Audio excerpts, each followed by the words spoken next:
Hello વિદ્યાર્થી મિત્રો, આજે આપણે ભણીશું વિજ્ઞાન અસાઇનમેન્ટની અંદર વિભાગ બી પ્રકરણ 1 આપણી આસપાસમાં દ્રવ્ય.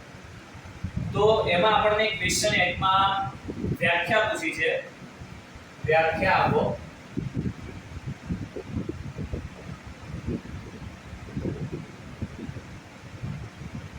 ઉત્કલન બિંદુ. તો હવે ઉત્કલન બિંદુ કોને કહેવાય? તો ઉત્કલન બિંદુ આપણને હંમેશા કોઈ વસ્તુને જ્યારે આપણે પ્રવાહી જે પદાર્થ હોય એને આપણે જ્યારે ગરમ કરીશું ત્યારે પ્રવાહી પદાર્થ જે છે કોઈ એક તાપમાને એ ઉકળવા લાગશે. તો એ જે તાપમાન છે, જે તાપમાને પ્રવાહી ઉકળવા લાગે છે, એ જ તાપમાનને આપણે તે જે પણ પદાર્થ હતો એ પદાર્થ માટેનો ઉત્કલન બિંદુ ગણીશું. બરાબર? તો એની વ્યાખ્યા લખી લઈએ આપણે કે વાતાવરણ દબાણ હેઠળ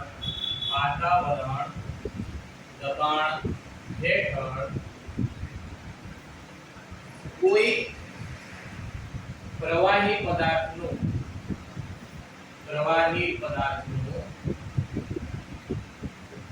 વાયુ અવસ્થામાં રૂપાંતર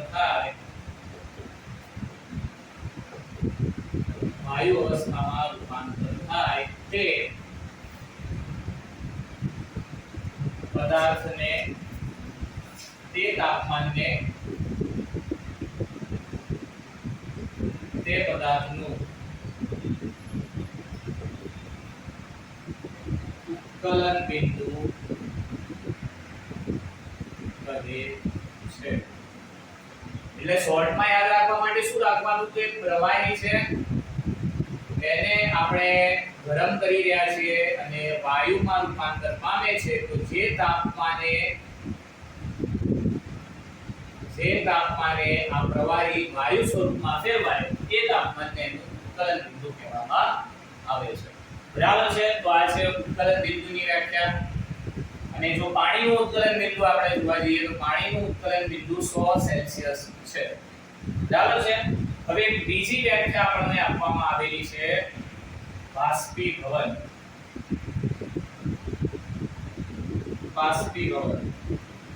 આ બાષ્પીભવન શબ્દ આપણે ઘણી વખત પ્રયોગ કરતા હોઈએ છીએ કે આપણે કોઈ મિત્ર સાથે વાત કરતા હોઈએ કે રાત્રે અમે આ બધું વાંચ્યું હતું પણ સવારે જ્યારે પરીક્ષા આપવા બેઠા ત્યારે કહીએ છીએ બાષ્પીભવન.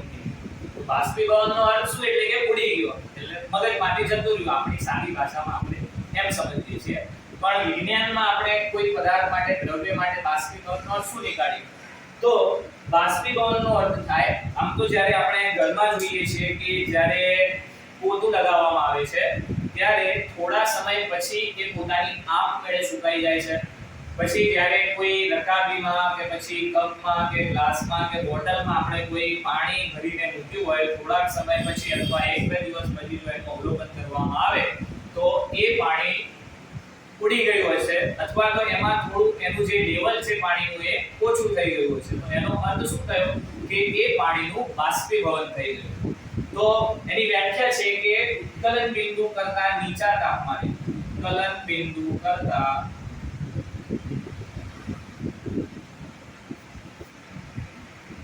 તાપમાને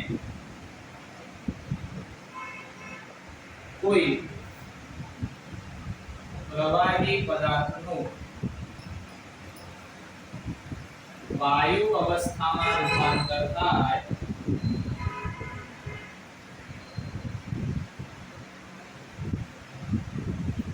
તેને બાષ્પીભવન છે. બરાબર છે? તો બંને વ્યાખ્યાની અંદર પ્રવાહીમાંથી વાયુ જ બનશે, પણ ઉત્કલન બિંદુની અંદર આપણે એને ગરમ કરીશું અને એવું તાપમાન આવશે કે જ્યારે પદાર્થ ઉકળવા લાગશે ત્યારે એ તાપમાનને આપણે ઉત્કલન બિંદુ કહીશું. પરંતુ બીજી પરિસ્થિતિમાં આપણને બાષ્પીભવનની વ્યાખ્યા આપવામાં આવી છે કે બાષ્પીભવન ક્યારે થાય? તો કોઈ પણ તાપમાને થઈ શકે બાષ્પીભવન. એના માટે કોઈ તાપમાન ફિક્સ હોતું નથી. આપણે જોઈએ છે કે ઘરમાં શિયાળામાં પણ પોતું મારવામાં આવે તો પણ સુકાઈ જાય, ઉનાળામાં પણ પોતું મારવામાં આવે તો સુકાઈ જાય, પણ એનો ટાઈમ પીરિયડ થોડો અલગ હોય. બરાબર? તો એ ક્રિયા છે બાષ્પીભવન કે પ્રવાહીમાંથી વાયુ અવસ્થામાં કોઈ પણ તાપમાને કોઈ પદાર્થ રૂપાંતર પામે એને કહેવાય બાષ્પીભવન.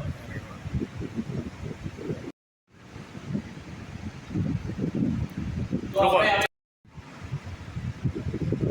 હવે આપણે ક્વેશ્ચન નંબર 2 જોઈશું, જેમાં આપણને પૂછવામાં આવેલું છે, નીચે માહિતી આપેલી છે કેટલાક પદાર્થોની, અને એમાં પૂછવામાં આવ્યું છે કે આપેલા જે દ્રવ્યો છે, આપેલા જે પદાર્થો છે એમાં કયા દ્રવ્યો છે. તો સૌથી પહેલા તો દ્રવ્યને ઓળખવા માટે આપણે આપણા વિચારોમાં, આપણા મગજમાં શું યાદ રાખવાનું અથવા શું કોન્સેપ્ટ હોવો જોઈએ દ્રવ્ય હોવા માટે, આપણને શું ખબર હોય. તો દ્રવ્ય કોને કહેવાય? તો જે પદાર્થ વજન ધરાવે અને જગ્યા રોકે, જે પદાર્થ વજન ધરાવે અને જગ્યા રોકે એને કહેવામાં આવે છે દ્રવ્ય. તો આ જેટલા પણ આપણને પદાર્થો આપવામાં આવેલા છે એટલાને આપણે વન બાય વન એ જ કોન્સેપ્ટથી ક્લિયર કરીશું કે શું આ પદાર્થ જગ્યા ધરાવે કે દળ ધરાવે, એના પરથી આપણે એને દ્રવ્ય છે કે નહીં એમાં આપણે વર્ગીકૃત કરીશું. તો જુઓ, ખુરશી આપણને આપવામાં આવેલી છે, ખુરશી. હવે ખુરશી આપણે ઉચકીએ તો આપણને એનું વજન લાગે, બરાબર, અને કોઈ જગ્યાએ મૂકીએ તો જગ્યા પણ રોકે. તો ખુરશી એ શું છે? દ્રવ્ય છે. ખુરશી દ્રવ્ય છે. હવા, તો હવા પણ શું કરે છે? જગ્યા રોકે છે અને વજન પણ ધરાવે છે. જો કે હવાનું વજન ઓછું હોય છે એ ખબર છે આપણને, કે ફૂગામાં આપણે હવા ભરી હોય તો આપણને ખબર પડે કે ફૂગો આખો એનો આકાર ધારણ કરે એટલે ખબર પડી જાય કે હા એને જગ્યા રોકી વાળી હોય હવાએ, અને વજન પણ ધરાવે છે, બરાબર. એટલે હવા પણ દ્રવ્ય છે. હવે પ્રેમની વાત આવી, બરાબર. તો પ્રેમ જે છે એ આપણે કહીએ ને કે હું એને પ્રેમ કરું છું, તો એને એમ ના કહી શકીએ કે હું તને 1 કિલો પ્રેમ કરું છું કે 500 ગ્રામ પ્રેમ કરું છું. એમાં આપણે એનું વજન એટલે કે દળ બતાવી શકતા નથી, બરાબર. એટલા માટે પ્રેમ જે છે એ દ્રવ્યમાં સમાવેશ થશે નહીં, બરાબર. પછી છે સુગંધ. અહીંયા સુગંધ કોઈ પણ વસ્તુની હોઈ શકે, અહીંયા કોઈ પદાર્થને પર્ટિક્યુલર બતાવવામાં આવેલો નથી. ખાલી આપણી નાક દ્વારા, આપણી જે ઘ્રાણેન્દ્રિય છે નાકમાં, એના દ્વારા આપણે સુગંધને ખાલી મહેસૂસ કરી શકીએ છીએ, એ દ્રવ્ય નથી. આપણે એમ ના કહી શકીએ કે મને 2 કિલો બિરયાનીની સુગંધ આવી કે 2 કિલો મને કોઈ પણ સ્વાદિષ્ટ ખાવાની ગુલાબ જામુનની સુગંધ આવી, બરાબર. એટલા માટે. પછી એ ધિક્કાર. ધિક્કાર એટલે આપણને કોઈ પ્રતિ ગુસ્સો આવે ત્યારે આપણે ધિક્કાર શબ્દનો ઉપયોગ કરતા હોઈએ છીએ. તો ધિક્કાર પણ એ જે દળ ધરાવતો નથી એટલે એ પણ એમાં દ્રવ્યમાં સમાવેશ થાય નહીં. પછી જે બદામ. બદામ આપણે ચોક્કસ બજારમાં ખરીદી કરવા જઈએ ત્યારે આપણે દુકાનમાં બદામ ને લેવા માટે દુકાનદારને કહીએ કે મને આટલા ગ્રામ કે આટલા કિલોગ્રામ આપો, તો એ ચોક્કસ દળમાં આવે છે. એટલે બદામ પણ શેમાં સમાવેશ થશે? દ્રવ્ય. પછી વિચાર, આપણા વિચારો, બરાબર. આપણે દરરોજ ઉઠીને કે દરરોજ શાળાએ જવું છે કે નહીં એ વિચારતા હોઈએ, બરાબર, કે ટ્યુશને જવું છે કે નહીં વિચારતા હોઈએ, પણ એ વિચારો આપણા વજન ધરાવતા નથી, બરાબર. તો એ જગ્યા પણ રોકતા નથી કે વજન પણ ધરાવતા નથી. આપણે એમ ના કહી શકીએ કે મને 1 કિલો વિચાર આવ્યો, બરાબર. તો એ દળ ધરાવતું નથી, એટલા માટે વિચાર પણ એ દ્રવ્ય નથી. પછી છે ઠંડી. ઠંડી એ પણ એક શું છે કે અનુભવ છે, આપણા શરીરની ઇન્દ્રિયો દ્વારા આપણને ફીલિંગ્સ ખબર પડે છે કે ઠંડી લાગે છે, પણ એને જે માપન છે આપણે દળમાં કરી શકીએ નહીં કે કિલો ઠંડી લાગે છે, 500 ગ્રામ ઠંડી લાગે. લીંબુ પાણી. લીંબુ પાણી જે છે એ દળ ધરાવે છે, બરાબર. આપણે પીએ તો 1 ગ્લાસ, 2 ગ્લાસ, 5 ગ્લાસ, તો એ દળ ધરાવે છે. એટલા માટે લીંબુ પાણી શામાં સમાવેશ થશે? દ્રવ્યમાં. તો લીંબુ પાણી. પછી છે અત્તરની સુગંધ. ખાલી અહીંયા સુગંધની વાત કરવામાં આવી છે, તો સુગંધ એ એક ખાલી આપણું નાક દ્વારા થતી ઓળખ છે. ખાલી અત્તર આપ્યું હોય આપણને તો એને આપણે સમાવેશ દ્રવ્યમાં કરીશું, અત્તરની સુગંધનો સમાવેશ એમાં થશે નહીં, બરાબર. તો તમને દ્રવ્ય પૂછ્યા છે તો આપણને આટલા દ્રવ્યો જે છે આપેલા પદાર્થોમાંથી મળશે, બરાબર. આપણે ત્રીજો ક્વેશ્ચન આપેલો છે કે બાષ્પીભવન થવાથી ઠંડક શા માટે ફેલાય છે. હવે બાષ્પીભવન એટલે પાણીનું હવામાં રૂપાંતર થવું, એટલે કે પાણી જે છે એ વરાળ બનીને હવામાં ઉડી જાય છે, એને આપણે બાષ્પીભવન કહીએ છીએ, જેની વ્યાખ્યા આપણે આગળ સમજી. હવે બાષ્પીભવન થવાથી ઠંડક કેમ પ્રસરે છે એની વાત કરવાની છે આપણે કે પાણીના જે અણુઓ હોય છે એ તેની આસપાસના માધ્યમમાંથી શું કરે છે કે ઉષ્મા લઈ લે છે, આસપાસના માધ્યમમાંથી ઉષ્મા ગ્રહણ કરે છે અને એને એટલી ઉષ્મા મળે છે કે એ ઉષ્માને લીધે તે બાષ્પીભવનમાં એટલે કે બાષ્પમાં રૂપાંતર પામી અને બાષ્પીભવન થઈ જાય છે. હવે આસપાસ જેટલા ભાગમાંથી એણે ઉષ્મા ગ્રહણ કરી એટલા ભાગમાંથી ઉષ્મા જતી રહેશે, ઉષ્મા પતી એટલે કે પૂરી થઈ જશે, જેના કારણે હવે એ જે વિસ્તાર છે ત્યાં ઠંડકનો આપણને અનુભવ થશે. એ જ રીતે આપણે જ્યારે પેટ્રોલ આપણી હથેળીમાં પડે છે થોડી વારમાં જોઈએ તો પેટ્રોલ ગાયબ થઈ જાય છે, તો ક્યાં ગયું? તો આપણી હથેળીની જે ગરમી હતી એ ગરમીના લીધે એનું બાષ્પીભવન થયું અને એ બાષ્પીભવનને લીધે આપણી જે હથેળી જેટલી સપાટી એને કવર કરી હતી એટલી સપાટીમાંથી એનું જે ઉષ્મા હતી એ ઉડી જવાથી ઉષ્મા એટલે એમાંથી રૂપાંતર થઈ બાષ્પમાં, જેના કારણે તેમાં ઠંડકનો આપણને અનુભવ થાય છે અને આ જ ક્રિયા જ્યારે આપણે સેનિટાઈઝર વગેરેનો ઉપયોગ કરીએ છીએ ત્યારે પણ જોવા મળે છે. તો શું લખીશું કે જ્યારે પાણીના અણુઓ તેની આસપાસના વિસ્તારમાંથી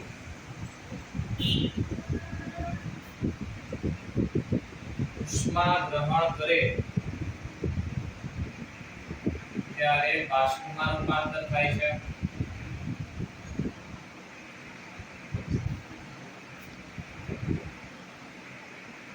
અને પરિણામે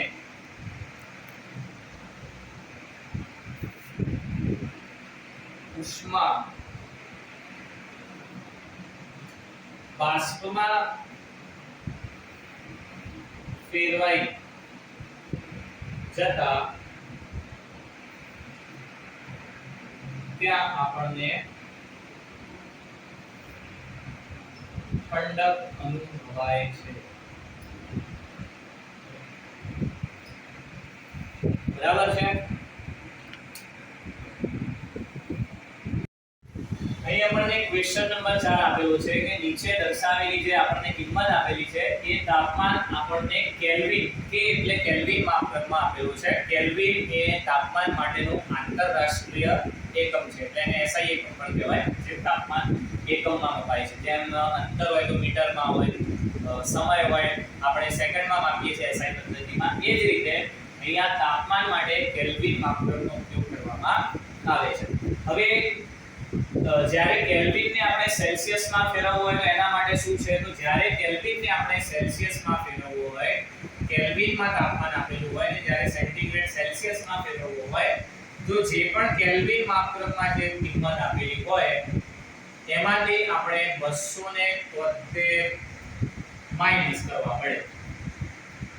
કેલ્વિનમાંથી જે કેલ્વિનમાં વેલ્યુ આપી એમાંથી જો આપણે 273 માઈનસ કરી દઈએ તો આપણને સેલ્સિયસમાં તાપમાન મળે. એટલે આપણને અહીંયા 300 આપેલી છે કિંમત, એમાંથી આપણે 273 બાદ કરીએ, બરાબર?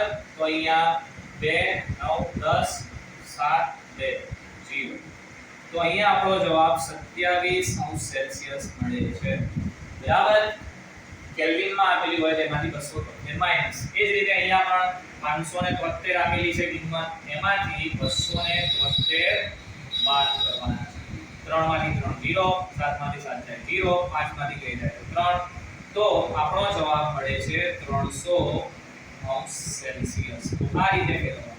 હવે જો આપણને એમ કહ્યું હોય કે સેલ્સિયસમાંથી કેલ્વિનમાં ફેરવો તો આ જ પ્રોસેસને આપણે ઊંધી કરી નાખવાની, એટલે કે 273 આપણે પ્લસ કર્યા, અહીંયા 273 માઈનસ કર્યા, તો સેલ્સિયસમાંથી જો કેલ્વિનમાં ફેરવવાનું કહ્યું હોય તો એમાં આપણે 273 ઉમેરવા પડે. બરાબર? તો આપણને કેલ્વિનમાં તાપમાન મળે સેલ્સિયસમાંથી કેલ્વિન. આપણને અહીંયા ક્વેશ્ચન આપેલો છે કે ઉનાળામાં માટલાનું પાણી શા માટે ઠંડુ હોય છે? બરાબર? તો આ જે ક્વેશ્ચન છે બાષ્પીભવન આધારિત છે. બરાબર? કે આપણે જાણીએ છીએ કે ઉનાળામાં આસપાસનું વાતાવરણ ખૂબ જ વધારે ગરમ હોય છે, જેના કારણે બાષ્પીભવન દર પણ વધે છે. બરાબર. તો એ જ કારણથી આપણે સમજ્યા આગળ એમ કે બાષ્પીભવન જ્યારે પણ પાણી થાય ત્યારે આસપાસની જે ગરમી છે, ઉષ્મા છે એ શોષણ કરી લે અને તેની આસપાસ ઠંડક પ્રસરે. એટલા માટે માટલામાંથી જે પાણી છે એ ઉષ્માના લીધે થોડું ગરમ થાય, એટલે કે બાષ્પીભવન થાય અને પછી એ બાષ્પ જ્યારે હવામાં રૂપાંતરિત થઈ જાય ત્યારે આસપાસ એની ઠંડક પ્રસરે. તેના કારણે માટલાનું પાણી આપણને ઉનાળામાં ઠંડુ જોવા મળે છે. તો લખી લઈએ, કારણ કે ઉનાળામાં ગરમીનું પ્રમાણ વધુ હોય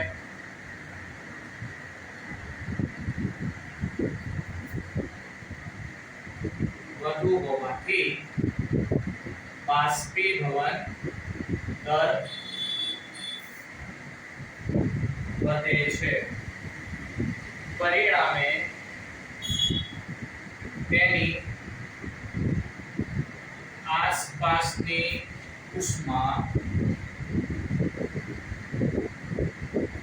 શોષાઈ જાય છે, જેને લીધે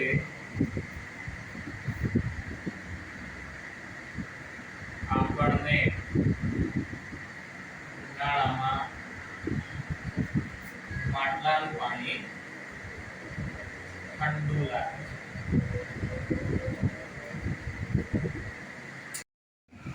આપણને અહીંયા વૈજ્ઞાનિક કારણ આપવામાં આવ્યું છે કે ગરમ પાણી કરતા પાણીની વરાળથી વધુ ગજાય છે. હવે આવું કેમ થાય છે? તો બંને છે તો ગરમ જ. તો આપણે જોવા જઈએ તો ગરમ પાણી જે છે એટલે કે પાણી જ્યારે ગરમ કરીએ આપણે જ્યારે પાણી 100 સેલ્સિયસ પર પહોંચે ત્યારે ઉકળવા લાગે છે, પાણી ગરમ થાય છે. હવે 100 સેલ્સિયસ પછી જ્યારે એને સતત ઉષ્મા મળતી રહે છે ત્યારે એનું બાષ્પમાં રૂપાંતર થતું રહે છે. બરાબર. તો આ જે બાષ્પમાં રૂપાંતર થતું રહે છે એમાં એ વધારાની ઉષ્મા એ બાષ્પગુપ્ત ઉષ્મા તરીકે એમાં શોષાય છે. એટલા માટે ગરમ પાણી કરતા પાણીની વરાળથી આપણને વધુ દાહક અસર એની જોવા મળે છે. તો લખી લઈએ, તો ગરમ પાણી કરતા પાણીની વરાળની બાષ્પીભવન યુક્ત ઉષ્મા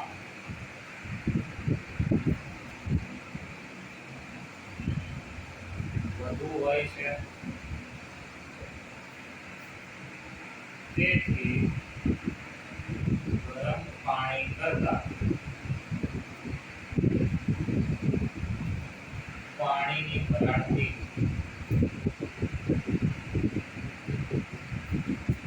વધુ